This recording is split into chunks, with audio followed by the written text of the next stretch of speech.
കണ്ണാടിയിലൂടെ കേരളീയ culture TV അവതരിപ്പിച്ചുകൊണ്ടിരിക്കുന്ന കണ്ണാടിയിലൂടെ എന്ന പരിപാടിയിലേക്ക് സ്വാഗതം. ഇന്ന് കണ്ണാടിയിലൂടെ ആദ്യമായി നോക്കിക്കാണുന്നത് വർദ്ധിച്ചു വരുന്ന റോഡ് അപകടങ്ങളെ കുറിച്ചാണ്. നൂറുകണക്കിന് ആയിരക്കണക്കിന് ജീവനുകളാണ് റോഡ് അപകടങ്ങളിൽ പൊലിയുന്നത്. ഓരോ റോഡ് അപകടങ്ങൾ ഉണ്ടാകുമ്പോഴും അതിൽ നിരവധി പേർ മരിക്കുമ്പോഴും അതിന്റെ പരിഹാര നിർദ്ദേശങ്ങൾ വേണ്ടപ്പെട്ടവർ ഉയർത്താറുണ്ട്. പക്ഷെ അതെല്ലാം എവിടെയോ പോയി മറയുന്നതായിട്ടാണ് നാളിതുവരെയുള്ള അനുഭവം പറയുന്നത്. റോഡ് അപകടങ്ങളിൽ പ്രധാനമായിട്ടുള്ളത് ട്രാഫിക് നിയമനങ്ങളുടെ ലംഘനം മൂലമുണ്ടാകുന്ന അപകടങ്ങളാണ്. എത്ര ട്രാഫിക് നിയമങ്ങൾ പറഞ്ഞാലും അതെല്ലാം നിസ്സാരവൽക്കരിച്ചുകൊണ്ട് വാഹനം ഓടിക്കുന്നവർ അശ്രദ്ധമായി അല്ലെങ്കിൽ റോഡ് ട്രാഫിക് നിയമങ്ങൾ ലംഘിച്ചുകൊണ്ട് വാഹനം ഓടിക്കുന്നത് ത്രില്ലായി, പ്രത്യേകിച്ചും പുതിയ തലമുറയ്ക്ക് ത്രില്ലായി മാറിക്കഴിഞ്ഞിരിക്കുന്നു. അത് രണ്ടാമത് റോഡ് അപകടങ്ങൾക്ക് പ്രധാനപ്പെട്ട കാരണമെന്ന് പറയുന്നത് മദ്യപാനമാണ്. മദ്യപിച്ചുകൊണ്ട് വാഹനം ഓടിക്കുക, പ്രത്യേകിച്ചും രാത്രി കാലങ്ങളിൽ മദ്യപിച്ചുകൊണ്ട് വാഹനം ഓടിക്കുന്നവരുടെ എണ്ണം കൂടിക്കൊണ്ടിരിക്കുന്നു. അതിൽ വളരെ ഉയർന്ന നിലവാരത്തിലുള്ളവർ തൊട്ട് താഴോട്ട് വളരെ താഴേക്കിടയിലുള്ളവർ പോലും ഉൾപ്പെടുന്നു എന്നുള്ളതാണ് വസ്തുത. മറ്റൊന്നുള്ളത് അമിത വേഗമാണ്. റോഡുകൾ നന്നാവുന്നതിന് അനുസൃതമായി വാഹനങ്ങളുടെ വേഗതയും വർദ്ധിക്കുന്നു. ആ അമിത വേഗം അപകടങ്ങളെ ക്ഷണിച്ചു വരുത്തുന്നു. മറ്റൊരു കാര്യം റോഡിന്റെ ശോചനീയാവസ്ഥയാണ്. റോഡ് മെയിൻ്റനൻസ് സമയാസമയങ്ങളിൽ നടത്താതെ ഇരിക്കുകയും അവിടെയെല്ലാം കുണ്ടും കുഴിയുമായി ഇരിക്കുകയും ചെയ്യുന്ന സാഹചര്യത്തിലാണ് റോഡ് അപകടങ്ങൾ ഉണ്ടാക്കുന്നതിൽ ഒരു പ്രധാന കാര്യങ്ങൾ ഒരെണ്ണം. അങ്ങനെ വിവിധ കാര്യങ്ങൾ കൊണ്ടാണ് റോഡ് അപകടങ്ങൾ ഉണ്ടാവുന്നത്.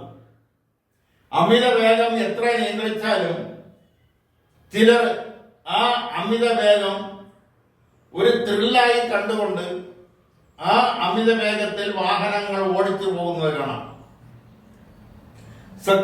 സെക്രട്ടേറിയറ്റിന്റെ മുന്നിലൂടെ രൂപഭേദം വരുത്തിയ ബൈക്ക് അമിത വേഗത്തിൽ കാതടപ്പിക്കുന്ന ശബ്ദം പുറപ്പെടുവിച്ചുകൊണ്ട് ചീറിപ്പായുന്നത് കാണാം. ഡസൻ കണക്കിന് പോലീസ് ഓഫീസർമാരുടെ കൺമുന്നിലൂടെയാണ് സെക്രട്ടേറിയറ്റിന്റെ മുന്നിലെ റോഡിലൂടെ ഈ വാഹനം ചീറിപ്പായുന്നത്. ഒരു ഉദാഹരണം പറഞ്ഞു എന്ന് മാത്രമല്ല, റോഡ് അപകടങ്ങൾ ഉണ്ടാവുമ്പോൾ ആ റോഡ് അപകടങ്ങൾക്ക് ഇരയാകുന്നവർ, അതിൽ ഗുരുതരമായ പരിക്കേൽക്കുന്നവർ, അവരെ സംബന്ധിച്ചിടത്തോളം ആദ്യത്തെ 1 മണിക്കൂർ നിർണായകമാണ്. അപകടത്തിൽപ്പെട്ടവരെ 1 മണിക്കൂറിനകം പ്രാഥമിക ചികിത്സയെങ്കിലും നൽകാൻ കഴിയുമെങ്കിൽ നിരവധി ജീവനുകൾ രക്ഷപ്പെടുത്താൻ കഴിയും. അത് വാഹനം ഓടിക്കുന്നവർ പ്രാഥമിക ചികിത്സകൾ അറിഞ്ഞിരിക്കണം. വാഹനത്തിൽ ഫസ്റ്റ് എയ്ഡ് ബോക്സ് എന്നെഴുതിയ ബോക്സുകൾ മാത്രം പോരാ. അതിനകത്ത് ഫസ്റ്റ് എയ്ഡ് നൽകുന്നതിന് വേണ്ടുന്ന മെഡിക്കൽ ഉപകരണങ്ങളും ഉണ്ടാവണം, അത്യാവശ്യം മരുന്നുകൾ ഉണ്ടാവണം. അതൊന്നും ഇല്ല എന്നുള്ളതാണ് വസ്തുത.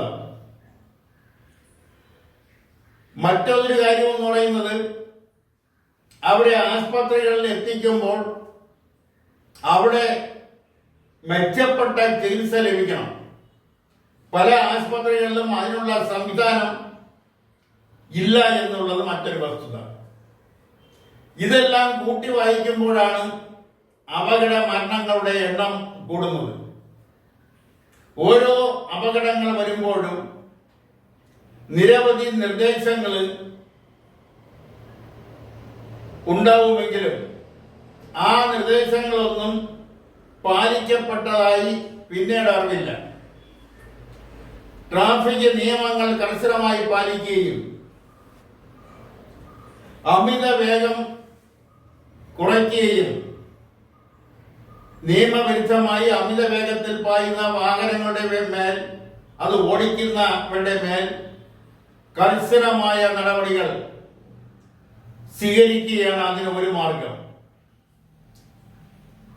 മറ്റൊരു പ്രത്യേകത എന്ന് പറയുന്നത്, ഒരു അപകടമുണ്ടായി, ആ അപകടത്തിൽ ഗുരുതരമായ പരിക്ക് ഏറ്റവരെ ആദ്യ 1 മണിക്കൂറിനധികം ഏതെങ്കിലും പ്രാഥമിക ആരോഗ്യ കേന്ദ്രത്തിൽ എത്തിക്കുക എന്നുള്ളതാണ്.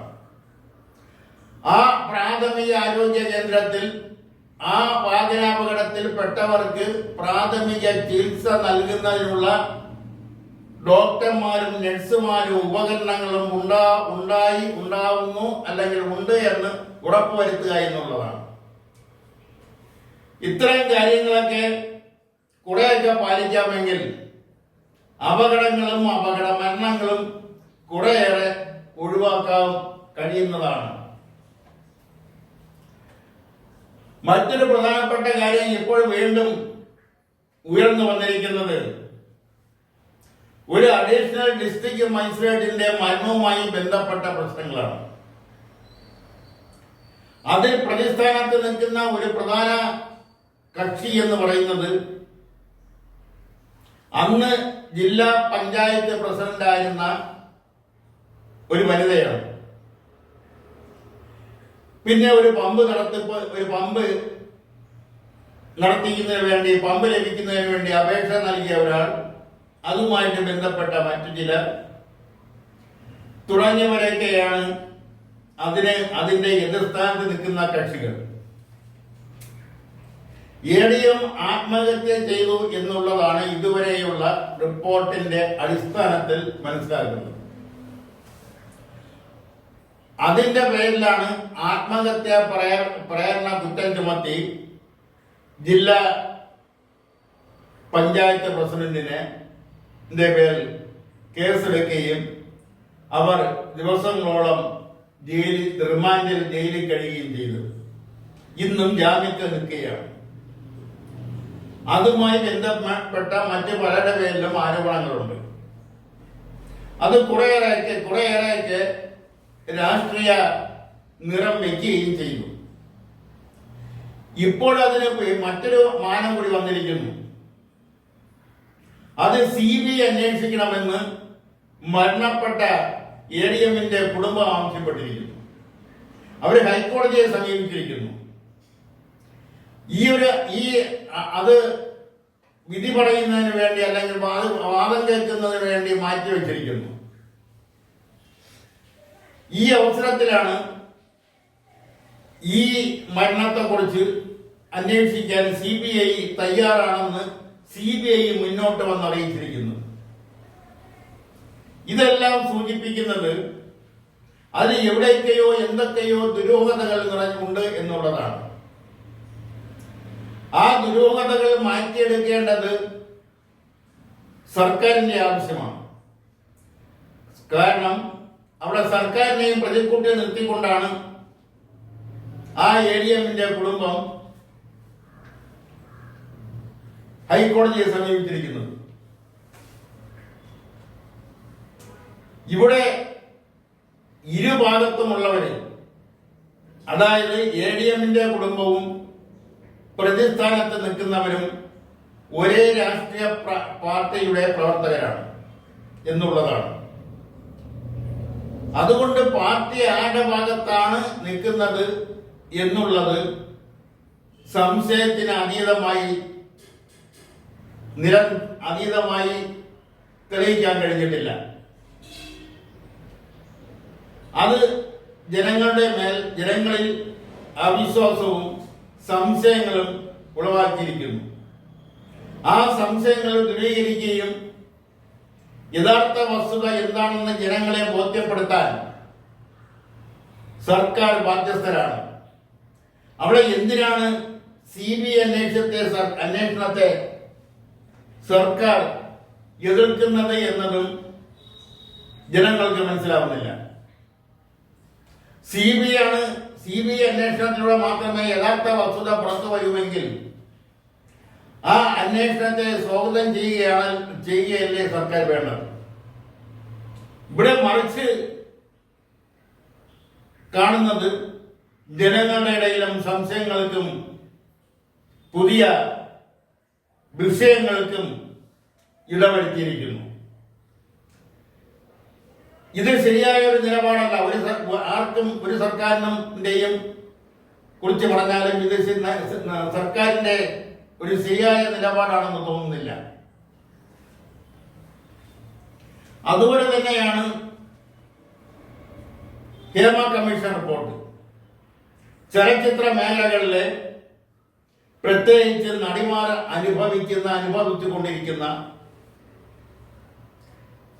ബുദ്ധിമുട്ടുകൾ, അറയ്ക്കുന്ന സംഭവങ്ങൾ, പുറത്തു പറയാൻ അറപ്പുളവാക്കുന്ന സംഭവങ്ങൾ, ആ സംഭവങ്ങളെല്ലാം ഹേമ കമ്മീഷൻ റിപ്പോർട്ടിലുണ്ട്. അതിന്റെ ചില ഭാഗങ്ങൾ ഒഴിവാക്കിക്കൊണ്ടാണ് ആ കമ്മീഷൻ റിപ്പോർട്ട് പുറത്തുവിട്ടത്. ഇപ്പോഴിതാ വിവരാവകാശ കമ്മീഷണർക്ക് പെറ്റീഷൻ, മാധ്യമ പ്രവർത്തകർ അപ്പീൽ പെറ്റീഷൻ കൊടുക്കുകയും അത് പരിഗണനയിലിരിക്കുകയും ആ മുഴുവൻ റിപ്പോർട്ടും പുറത്തുവിടണം എന്ന് ആവശ്യപ്പെട്ടുകൊണ്ടുള്ള ആ പരാതി വിവരാവകാശ കമ്മീഷന്റെ പക്കലുണ്ട്. ഇന്ന് അത് വ്യക്തമാക്കും എന്നാണ് അറിയുന്നത്. എന്തായാലും അവിടെയും ചില തൽപര കക്ഷികളുടെ താല്പര്യങ്ങൾ സംരക്ഷിക്കുന്നതിന് എന്തിനാണ് കൂട്ടു നിൽക്കുന്നത്? അവര് കുറ്റക്കാരാണെങ്കിൽ സിനിമാ ലോകത്ത് ഫീമെയിൽ ആർട്ടിസ്റ്റുകൾക്ക് നേരെ, നടിമാർക്ക് നേരെ, അതല്ലെങ്കിൽ സിനിമാ രംഗത്ത് പ്രവർത്തിക്കുന്ന വനിതകൾക്ക് നേരെ, ആ രംഗത്ത് പ്രവർത്തിക്കുന്ന പുരുഷന്മാരിൽ നിന്നും തിക്ത അനുഭവങ്ങൾ ഉണ്ടായിട്ടുണ്ടെങ്കിൽ അതെല്ലാം മൂടി വയ്ക്കുന്നതിന് എന്തിനാണ് സർക്കാർ ശ്രമിക്കുന്നത്? അതുപോലെ പുറത്തുവിടുന്നത് കൊണ്ട് സർക്കാരിന് അല്ലെങ്കിൽ ജനങ്ങൾക്ക് എന്താണ് ദോഷം? പുതുതായിട്ട് സിനിമയിൽ വരുന്നവരെ സംബന്ധിച്ചിടത്തോളം അതൊരു മുന്നറിയിപ്പ് എന്ന നിലയിൽ അവർക്ക് കൂടി ഉപയോഗപ്പെടുന്നതാണല്ലോ ഈ ഹേമ കമ്മീഷൻ റിപ്പോർട്ട്. ഇത് പറയുമ്പോൾ ചലച്ചിത്ര മേഖലയിലുള്ളവരെല്ലാം ഹരിചന്ദ്രന്മാരാണെന്നോ ആ മേഖലയിൽ പ്രവർത്തിക്കുന്നവരെല്ലാം സീതാദേവിമാരാണെന്നോ എന്നും അഭിപ്രായമില്ല. എങ്കിലും ആ രംഗത്ത് നടക്കുന്ന ചില തെറ്റായ പ്രവണതകൾ അത് കേരളം പോലുള്ള മലയാള സിനിമാ മേഖലയെ പോലുള്ള ഒരു സംസ്കാര സമ്പന്നമായ നാട്ടിൽ അതൊന്നും വെച്ചു പൊറപ്പിക്കുന്നത് ശരിയായ നടപടിയാണെന്ന് തോന്നുന്നില്ല. അതുകൊണ്ട് ആ ഹേമ കമ്മീഷൻ റിപ്പോർട്ട് മറച്ചു വയ്ക്കാതെ അത് പൂർണ്ണമായ രീതിയിൽ തന്നെ പുറത്തുവിടണമെന്നാണ് അതിനെക്കുറിച്ച് അഭിപ്രായപ്പെടാനുള്ളത്. അതുപോലെ തന്നെ കഴിഞ്ഞ ദിവസം ശബരിമലയിൽ നടന്ന സംഭവം. ഒരു സിനിമാ നടന് ഒരാളിന് അനുവദിക്കാവുന്ന സമയത്തിനേക്കാൾ കൂടുതൽ സമയം അവിടെ സന്നിധാനത്ത് തങ്ങുന്നതിനും ഉള്ള സൗകര്യം അത് ദേവസ്വം ബോർഡാണോ പോലീസാണോ ചെയ്തു കൊടുത്തതെന്ന് വ്യക്തമല്ല. എന്തായാലും ആ ഒരു വ്യക്തിക്ക് മറ്റാർക്കും ലഭിക്കാത്ത സൗകര്യങ്ങൾ ശബരിമലയിൽ സന്നിധാനത്ത് ചെയ്തു കൊടുത്തു എന്നുള്ള ആരോപണം. ഇതിനു മുമ്പും ഇത്തരം ആരോപണങ്ങൾ വന്നിട്ടുണ്ട്. അതിനെല്ലാം എതിരെ കോടതിയുടെ രൂക്ഷ വിമർശനങ്ങൾ പോലീസിനും ദേവസ്വം ബോർഡിനും നേരെയും ഉയർന്നു വന്നിട്ടുണ്ട്. ഇപ്പോൾ ഇതാ വീണ്ടും ഒരാളിന് ഒരു സിനിമ നടന് കൂടുതൽ സമയം അനുവദിക്കുന്നതോടൊപ്പം അവിടെ മറ്റു ചില സൗകര്യങ്ങൾ കൂടി അദ്ദേഹത്തിന് അവിടെ തങ്ങുന്നതിന് വേണ്ടിയുള്ള, അവിടെ കൂടുതൽ സമയം ചെലവഴിക്കുന്നതിന് വേണ്ടിയുള്ള സൗകര്യങ്ങൾ ചെയ്തു കൊടുത്തു എന്നുള്ള ആരോപണമാണ് പുറത്തു വന്നിരിക്കുന്നത്. എന്തിനാണ് ഇത്തരം ആരോപണങ്ങൾ വലിച്ച് തലയിൽ വയ്ക്കുന്നത്? സാധാരണ ശബരിമല പോലുള്ള ഒരു ക്ഷേത്രത്തിൽ ആയിരക്കണക്കിന് ഭക്തജനങ്ങൾ വരുന്ന ക്ഷേത്രം, അവിടെയെല്ലാം ഒരാളിന് മാത്രം എന്തിനാണ് ഇത്രയധികം സൗകര്യങ്ങൾ ചെയ്തു കൊടുക്കുന്നത്? അവിടെ എല്ലാവരും തുല്യരല്ലേ? ആ നിലയിൽ കണ്ടാൽ ഇത്തരം ആരോപണങ്ങൾ ഒഴിവാക്കാവുന്നതേ ഉള്ളൂ. ഒന്നിലധികം പ്രാവശ്യം കോടതിയുടെ വിമർശനം ഏൽക്കേണ്ടി വന്നവരാണ് പോലീസും ദേവസ്വം ബോർഡും. ഈ അനുഭവം മുന്നേ നിൽക്കെയാണ് വീണ്ടും അത്തരം ഒരു വിമർശനം ഉയർന്നു വന്നിരിക്കുന്നത്. ഇത് ആരാണ് ഇതിന്റെ പിറകിലെല്ലാം പ്രവർത്തിക്കുന്നത്? ആരാണ് ഇതിനെല്ലാം ചെലവഴിക്കുന്നത്? ഇത് അബദ്ധത്തിൽ പറ്റിപ്പോയതാണെന്ന് പറയാൻ നിവൃത്തിയില്ല. ഇത് എവിടെയോ ഇരുന്നുകൊണ്ട് ബോധപൂർവമോ മനഃപൂർവമോ ചെയ്യുന്നതായിട്ട് സാധാരണ ജനങ്ങൾക്ക് തോന്നും. ശബരിമലയെ സംബന്ധിച്ചിടത്തോളം വിവിധ നിലവാരത്തിലുള്ള വിവിധ മേഖലകളിൽ പ്രവർത്തിക്കുന്ന വിവിധ രാഷ്ട്രീയ പ്രസ്ഥാനങ്ങളിൽ വിശ്വസിക്കുന്ന പലരും വന്നു പോകുന്ന ഒരു സ്ഥലമാണ്.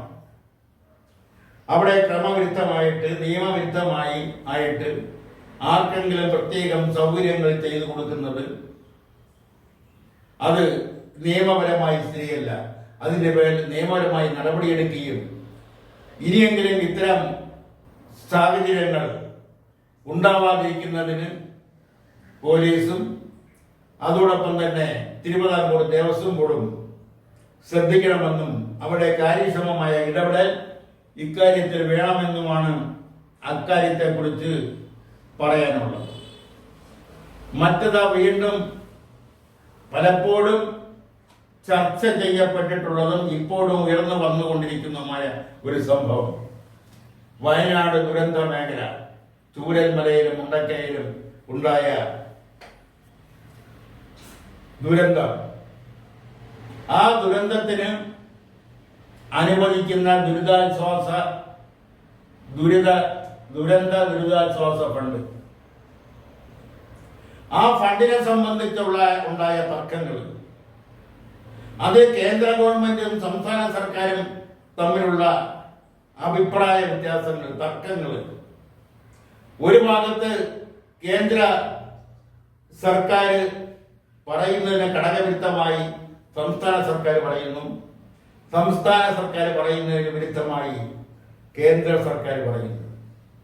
ഇവിടെയെല്ലാം ഒരു കാര്യം, അല്ലെങ്കിൽ ഇത് വ്യക്തമായി ഏകദേശ ധാരണയൊക്കെ ഉള്ള ആളെ സംബന്ധിച്ചിടത്തോളം ഒരു കാര്യം വ്യക്തമാണ്: ചില സർക്കാർ ഉദ്യോഗസ്ഥന്മാർ എഴുതി കൊടുക്കുന്ന കാര്യങ്ങളാണ്, അതാണ് ശരിയെന്നുള്ള ധാരണയിൽ സർക്കാർ, അത് പൊതുജന മധ്യത്തായാലും മാധ്യമങ്ങളുടെ മുന്നിലായാലും അതുപോലെ കോടതിയുടെ മുന്നിലായാലും സമർപ്പിക്കുന്നു.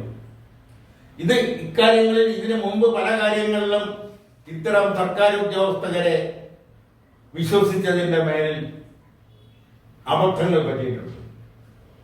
ഒരു മുഖ്യമന്ത്രിക്ക് മുഖ്യമന്ത്രിയായി സത്യപ്രതിജ്ഞ ചെയ്ത് 30-ൽ നിന്ന് ഇറങ്ങിപ്പോകേണ്ടി വന്ന സാഹചര്യം കേരളത്തിൽ ഉണ്ടായത് ഇത്തരം സർക്കാർ ഉദ്യോഗസ്ഥരെ വിശ്വസിച്ചതുകൊണ്ടാണ്. സർക്കാർ ഉദ്യോഗസ്ഥരെ എഴുതി കൊടുത്തത് അതുപോലെ സർക്കാർ വക്കീലിനെ കൊണ്ട് ഹൈക്കോടതിയിൽ സത്യവാങ്മൂലം കൊടുത്തതാണ്.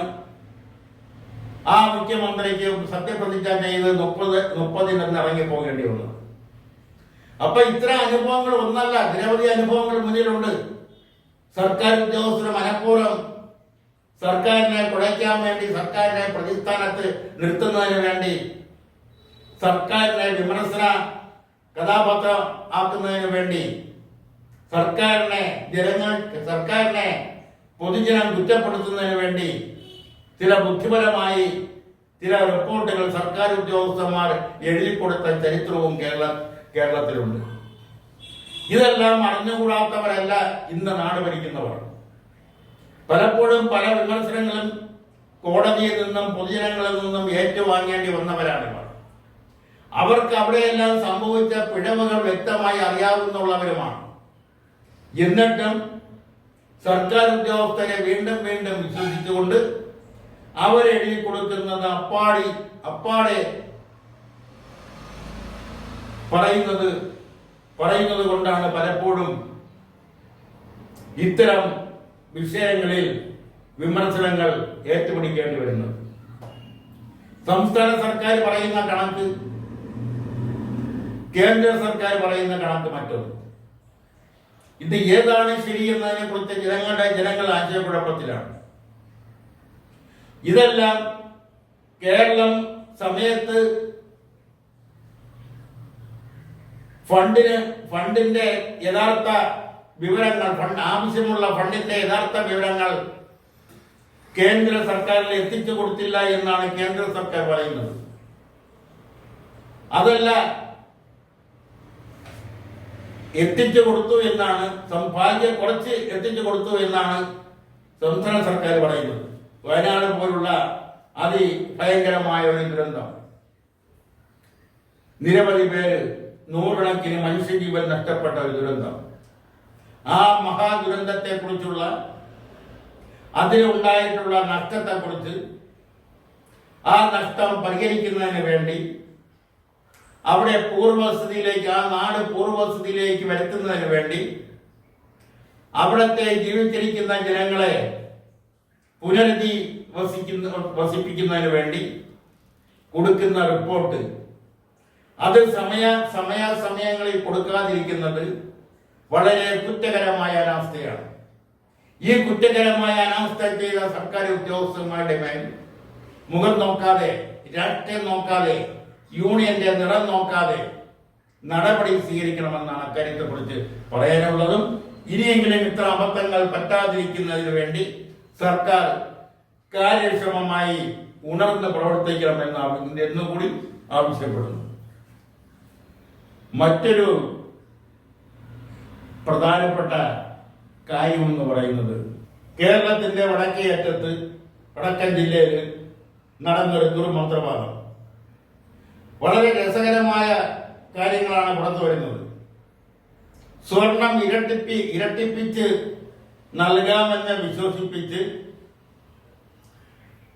ദുർമന്ത്രവാദം നടത്തി, അത് ഇരട്ടിപ്പിക്കാമെന്ന് പറഞ്ഞ് വിശ്വസിപ്പിച്ച് അതിൽ വിശ്വസിച്ച് ഒരു ആൾ കയ്യിൽ കിട്ടിയ സ്വർണവും ബന്ധുക്കളിൽ നിന്നും സുഹൃത്തുക്കളിൽ നിന്നും എല്ലാം കൂടെ 500-ലധികം പവൻ സ്വർണം വാങ്ങി ആ മന്ത്രവാദം നടത്തുന്നവരെ ഏൽപ്പിക്കുന്നു. അതിൽ 3 സ്ത്രീകളും 1 പുരുഷനുമാണ് ഉൾപ്പെട്ടിരിക്കുന്നത്.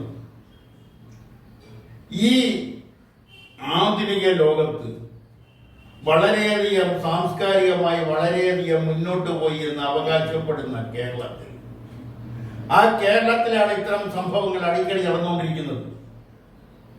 ഇവിടെ നിയമസഭയിൽ അവതരിപ്പിച്ച് പാസ്സാക്കുന്നതിനൊരു ബില്ല് ഫ്രീസറിൽ സൂക്ഷിച്ചിട്ടുണ്ട്.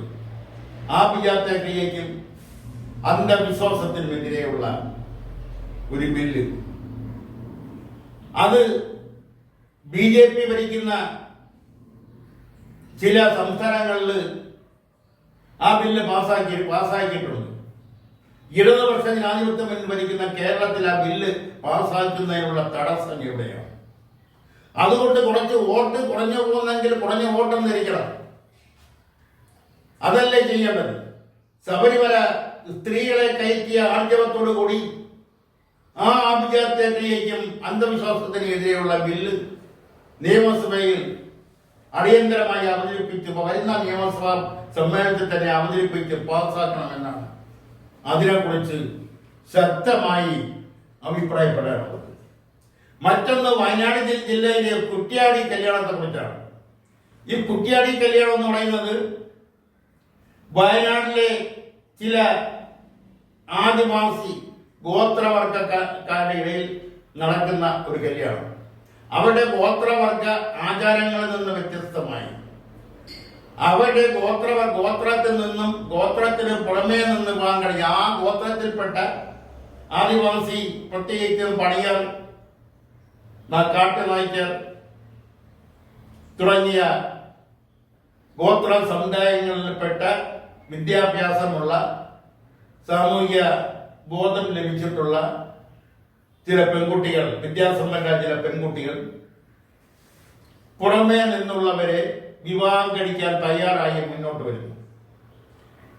കേൾക്കുമ്പോൾ അത് നല്ല കാര്യമാണ്. എന്നാൽ ഇതിന്റെ മറവിൽ ചിലർ സാമ്പത്തികമായും മുതലെടുപ്പ് നടത്തുന്നു എന്നുള്ള വിവരം പുറത്തു വന്നിരിക്കുന്നു. ആ സാമ്പത്തിക ലാഭം എടുക്കുന്നവരിൽ ആ ഗോത്രത്തിൽ പെട്ടവരുമുണ്ട്, ചില രാഷ്ട്രീയക്കാരുണ്ട്, ചില സർക്കാർ ജീവനക്കാരുണ്ട്. അവരെല്ലാം അതിന് ചില ബ്രോക്കർമാരുണ്ട്. ആ ബ്രോക്കർമാർക്ക് വേണ്ടുന്ന ഒത്താശകൾ ചെയ്തു കൊടുക്കുകയാണ് ഈ ഗോത്രവർഗത്തിൽപ്പെട്ട ചിലരും, ചില സർക്കാർ ഉദ്യോഗസ്ഥരും, ചില സർക്കാർ ജീവനക്കാരുമല്ല.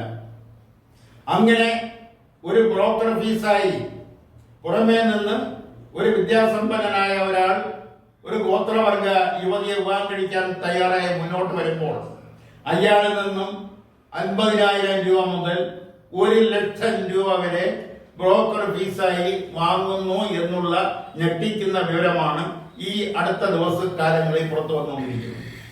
ഈ ബ്രോക്കർ ഫീസിൽ വീതിച്ചെടുക്കുന്നതിൽ ആ ഗോത്ര സമുദായത്തിൽ തന്നെ ഒരാളുണ്ടാവും, രാഷ്ട്രീയക്കാരുണ്ടാവും, സർക്കാർ ആദിവാസി മേഖലകളിൽ പ്രവർത്തിക്കുന്ന സർക്കാർ ജീവനക്കാരുണ്ടാവും.